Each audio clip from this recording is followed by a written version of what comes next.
இந்திய ராணுவம் செய்திருக்கு, இலங்கை ராணுவம் தூண்டுறதுக்கு நிதி கூட நினைவு நாள செய்யறதுக்கு விட்டுருக்கிறோம்.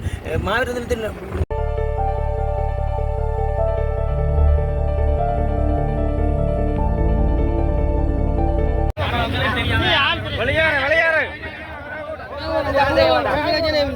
நீங்க அங்க போங்க, இந்த பாத்து மேனேஜர் போங்க. நீங்க போங்க நோக்கத்தை குழப்பாங்க. சரியா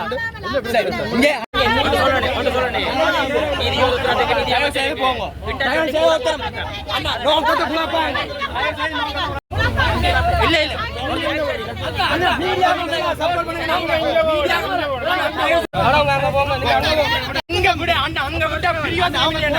அங்க விட்டா பிரியோசனம் இல்ல.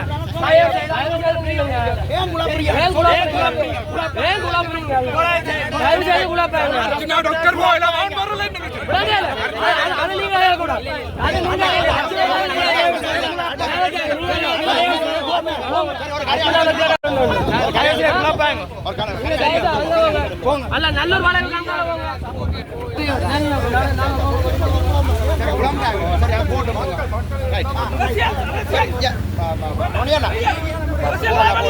சரி குழம்பு வரோம்.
நான் விரும்புகிறேன்.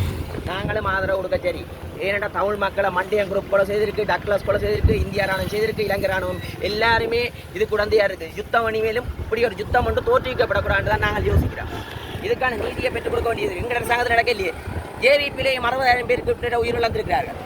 அதனால தான் நாங்கள் இந்த புகவலியை தூண்டுறதுக்கு நிதி கூட பெருமளவான நிதி ஒதுக்கி இருக்கிறோம். எங்களுக்கு தெரியல. நானே பயந்து கொண்டா வந்து நான் பயப்படாத தனியாக தான் போலீஸோட நிற்கிறேன், ஆமியோட நிற்கிறேன். எங்கட ஃப்ரெண்ட்ஸ் நண்பர்கள் என்ற ரீதியில இதுக்கான ஐநா சபை கூட முந்தைய ஐநா சபை இப்படி வருது இல்லை. இன்றைக்கு மக்களை சந்திக்கிற நேராக விட்டுருக்கோம் அரசாங்கம் விட்டுருக்கு. இந்த அரசாங்கம் தமிழ் மக்களுக்கு பூரணமான உரிமையாக கொடுத்துக்கணும் நினைக்கிறேன். முந்தைய அரசாங்கம் இப்படி ஒரு அரசாங்கம் அமையாது. அந்த அரசாங்கத்தை ஒரு சில அரசியல்வாதிகள் கிளிநொச்சியிலிருந்து வந்து வட்டி கொடுக்குறார்கள், கட்ட பஞ்சாயத்து செய்கிறார்கள்லாம் இதை செய்து கொண்டிருக்கிறான். சரியா சிறிது 2 அடிவட்டிகள் பார்ப்போமிட்டு எடுத்தால் சரியா மஞ்சளோடு போட திரியிறார், ஆர்ப்பாட்டம் செய்கிறார். அப்ப மக்கள்கிட்ட காணியை சுயேற்றி பார்ப்போமிட்டு கட்டினாக்கெல்லாம் இன்றைக்கு இதுல நிற்கணும். மண்டையம் குரூப், இபிடிபி எல்லாருமே சரியா இப்படிப்பட்டவர்கள் இபிடிபி என்ற எவ்வளவு பேரை கொலை செய்திருக்குது. டக்ளஸ் சேவானந்தா அவங்க எல்லாம் போராட்டத்துக்கு உடந்தையா நிற்கிறாங்க. ஆனா நியாயமான முறைக்கு பெற்று தந்தது எங்களுக்கு செய்யற கடப்பாடு. எங்கட அரசாங்கம் இந்த இதை தோன்றது கூட நிதியை கூட ஒதுக்கி இருக்குது. முந்தைய அரசாங்கம் அது தோன்றவும் இருக்க மாட்டாங்க. அதனால இந்த அரசாங்கம் என்ற வகையில பூரணமான உரிமையை கொடுத்துருக்கேன். நாங்கள் பயந்தவங்க இல்லை. அதான் நான் இந்த இடத்துக்கு வந்தேன். நான் எல்லாம் வந்திருக்க மாட்டேன். ஏனென்றா அரசியல் உள்நோக்கம் இருக்கிறதால நான் வர விரும்பல. ஒரு சில முதல் வந்தபடியே நான் இந்த இடத்துக்கு வந்து கதைக்கோணம் மட்டும் தான் வந்தேன். எந்த போலீஸையும் கூட்டிட்டு எல்லாமையும் கூட்டிட்டு உங்களுக்கு இதில் வந்து உங்களுக்கு என்ன நெருக்கடிகள் நடந்தது? நெருக்கடி அரசியல் பின்புலம் மண்டையம் குரூப் சம்பந்தமா அதை கிளிநொச்சியிலே இருக்கிறார், வட்டியை கொடுக்குறாள். சரியா இந்த பிள்ளைய வச்சிருக்கான்னு தெரியும், சின்ன பிள்ளையில அப்படியால தான் இந்த ஆக்களை ஓய்வு விட்டு வந்துருக்காரு. அவரையும் தெரியும், நேர கண்டேன், நேர சொல்லிட்டு தான் வந்தான் கிளிநொச்சியும். அப்படி நாங்கள் ஜனநாயகமான உரிமைக்கு பூரணமான பெற்றுக் கொடுப்போம். உங்களுக்கு யூடியூப்ல உலகத்துக்கு திமிரா கதைக்கிறதுக்கு யாரிடம் கொடுத்தது? எந்த அரசாங்கம்? என்ன கதைக்கலாம்? உங்களை விமர்சிங்க. விமர்சிக்கிறதுக்கு அருகதை நாங்கள் பிளவிட்டா பூரணமான உரிமையை தமிழ் மக்களுக்கு பெற்றுக் கொடுத்துக்க மட்டும் நிம்மதியாக இருக்கிறோம். நினைவு நாளை செய்யறதுக்கு விட்டுருக்கிறோம். மாவீர தினத்தில் எந்த அரசாங்கம் இப்படி கொடுத்ததா? மற்றது இந்த மனித புதைக்குழி சம்பந்தமாக மேற்கொண்டு என்ன மாதிரியான செயல்பாடு? மேற்கொண்டு விசாரணையில் ஐநா வந்திருக்கேன் தானே, விட்டுருக்கேன் தானே. இப்படி ஒரு வந்து ஐநா சபை இப்படி வந்து இப்படி பார்த்துதான் முந்தி இந்த அரசாங்கம் பார்க்க விட்டுருக்குது. அதை விட இந்த தோன்றதுக்கு நிதியை நிப்பாட்டி இருக்கலாம் இல்லை? எத்தனை புதைக்குழி முந்தி நிப்பாட்டுப்பட்ட அப்பைக்க கொந்தளிச்சவங்க இந்த அரசாங்கம் இப்ப நிதி இப்ப கிட்டடியில எங்கிற விசேட நிதியில ஒதுக்கி இருக்கிறான். சரியா? தோன்றதுக்கு முந்தைய அரசாங்கம் இப்படி தோண்டவே இருக்க மாட்டாங்க. இடையில கொஞ்சம் 5 நாள் போட்டு தோண்டுவாங்க, பிறகு இல்ல நிதி.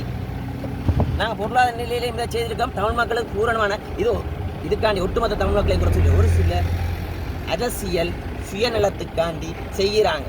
இதுதான் ஒன்று. நான் இந்த இடத்துக்கு வேற வந்திருக்க மாட்டேன். இன்னைக்கு விடியோண்டு நடந்தபடியே தான் அசம்பாதம் நடந்தபடியே தான் நான் துணிச்சலா வந்துடுறேன் இந்த இடத்துக்கு தனியே. ஏன்னா நான் பயப்படுறேன். நான் எந்த தமிழ் மக்களுக்கும் துரோகம் செய்ய மாட்டேன். கடைகளை சரி, நன்றி. நன்றி. கொடுக்க பார்லிமெண்ட்ல கதை காட்டாங்க. கமிட்டி ரூம்ல கதை பண்ண பார்லிமெண்ட்ல கதைக்கிறது 6 மேடை. அதுக்கு பிறகு கமிட்டி ரூம் இருக்குது. அதுல தான் முடிவெடுக்கிறது.